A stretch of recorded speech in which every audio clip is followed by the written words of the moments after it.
PMDC ने पूरे पाकिस्तान में अपनी रजिस्ट्रेशन का आगाज कर दिया, यानी कि वो जो रजिस्ट्रेशन पोर्टल है वो ऑन हो चुका है, एक्टिव हो चुका है। अब आपने क्या करना है, अब आपने खुद को टेस्ट के लिए जो कि होने जा रहा है 22 यानी कि 22 सितंबर को, उसके लिए खुद को रजिस्टर करवाना है। अब रजिस्टर करवाने में अगर आपकी जानिब से कोई भी गलती हो गई तो याद रखना तुम्हारी रजिस्ट्रेशन का प्रोसेस कंप्लीट नहीं होगा।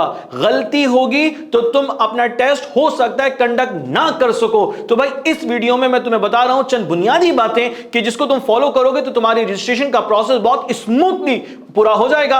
और अगर इस बात को तुमने गौर से नहीं सुना जो कि मैं कहने जा रहा हूं, तो भाई तुम्हारी जानिब से की जाने वाली एक छोटी सी गलती तुम्हारा बहुत बड़ा नुकसान कर सकती है। तो भाई सबसे पहली बात कि तुम्हें अपना फॉर्म फिल करने के लिए मोबाइल फोन इस्तेमाल नहीं करना, लैपटॉप यूज करना है।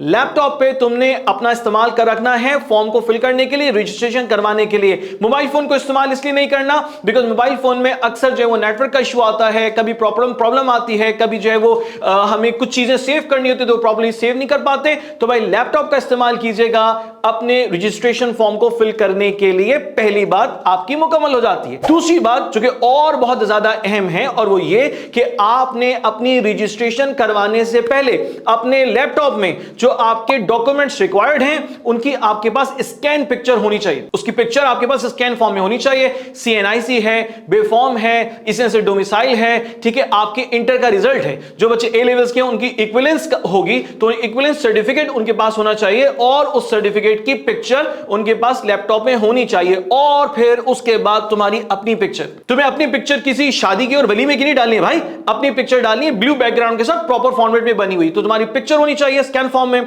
तुम्हारे पास डॉक्यूमेंट्स की स्कैन होनी चाहिए, पिक्चर होनी चाहिए, इमेज होना चाहिए जो कि तुम्हें फॉर्म फिल करते हुए, रजिस्ट्रेशन फॉर्म फिल करते हुए तुम्हें वहां पर अपलोड करनी होगी। तीसरी बहुत अहम चीज कि तुम कोई भी मालूमात उसमें गलत नहीं डालोगे, कोई ऐसी मालूमात नहीं डालोगे जो कि तुम्हारे गिवन डॉक्यूमेंट से कंफ्लिक्ट खाती हो। भाई 2014 में पैदा हुआ, 2024 चल रहा है, 10 साल की उम्र मैंने लिखी है, सीएनआईसी में मेरी जो पैदाइश है वो 2014 की है ही नहीं, मैंने 2006 की या 2004 की मेरी पैदाइश है। तो भाई ऐसा ब्लंडर नहीं करना है वरना आपकी रजिस्ट्रेशन प्रॉब्लम में आ सकती है। आपको भरना होगा फीस का चालान जो कि 8,000 रुपए फीस है। 8,000 रुपए के अलावा जो है वो जो बैंक चार्जेस हैं, अगर आप एमसीबी में जमा करवाते हैं तो 8,030 रुपए हो जाएगी और अगर आप कार्ड के जरिए से करवाते हैं तो 8,015 रुपए यानी 15 रुपए उसके चार्जेस हैं। तो भाई कौन सा ऑप्शन मुंतखब करें? अगर आप मुझसे पूछे मैं एडवाइस करता हूं कि भाई अगर आप बैंक के थ्रू ये चालान बनवाते हैं, ऑनलाइन पेमेंट नहीं कर बैंक के थ्रू आप अगर चालान बनाते हैं तो फिर उसमें होता क्या है, होगी तो पेमेंट ऑनलाइन ही है बैंक से भी, मगर उसमें होगा क्या कि उसका ड्यूरेशन थोड़ा सा लंबा हो जाएगा, 1 दिन 2 दिन 4 दिन लग सकते हैं। तो उसके अलावा आपके पास ऑप्शन दिया गया कि आप कार्ड से, वीजा कार्ड से, डेबिट कार्ड से आप अपनी जो है वो पेमेंट कर सकते हैं, आप अपनी फीस भर सकते हैं। तो भाई मेरी आपको एक सजेशन है कि आप कार्ड की मदद से अगर आप अपनी पेमेंट करते हैं जैसे कि नॉर्मली की जा रही होती है तो आपको उसमें टाइम बहुत कम लगेगा। 2 घंटे 4 घंटे में आपकी फीस सबमिशन का जो चालान है, जो इनफैक्ट एक रिपोर्ट है, रिजल्ट है, वो आपका जनरेट हो जाएगा। तो आपको कंफर्म हो गया कि हां भाई अब मेरी रजिस्ट्रेशन कंप्लीट हो गई। तो प्रेफर कीजिएगा कि आप कार्ड के जरिए से अपनी फीस सबमिट करवाएं। 5वीं और बहुत ज्यादा अहम चीज, ये टाइम आपका सबसे ज्यादा कीमती वक्त है, आपकी जिंदगी का सबसे ज्यादा अहम वक्त है। तो इस वक्त को आपने डिस्ट्रैक्शन में जाया नहीं करना, अपनी तवज्जो हटाने में बर्बाद नहीं करना।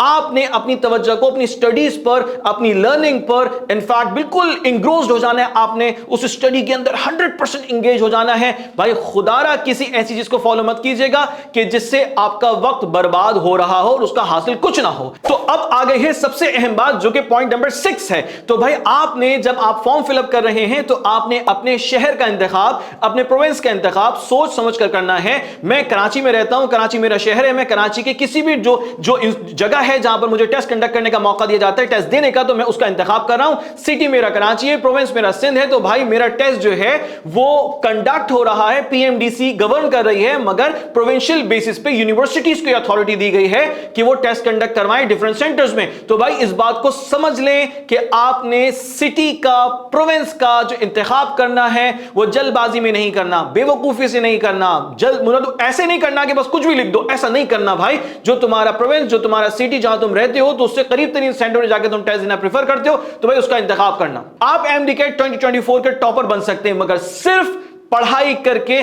और इसके अलावा कोई रास्ता नहीं है। तो एडवाइस है सिंपली बेसिक चीजें फॉर्म को फिल करते हुए याद रखिएगा, तमाम अपने रेलेवेंट डॉक्यूमेंट जो एक्चुअल वो फेक डॉक्यूमेंट्स ना हो, एक्चुअल डॉक्यूमेंट्स की पिक्चर वहां पर ऐड कीजिएगा, अपनी बेहतरीन तैयारी कीजिएगा, और उसके साथ साथ आपका जो गैजेट्स है उसमें आप मोबाइल फोन के बजाय लैपटॉप के जरिए से अपनी रजिस्ट्रेशन करवाइएगा। देन फाइनली जब आपकी रजिस्ट्रेशन हो जाती है, now you would be considered as an eligible student, कि जनाब जो 22 सितंबर को टेस्ट देने जा रहा है और इंशाल्लाह इस साल टॉप पोजीशन हासिल करने जा रहा है।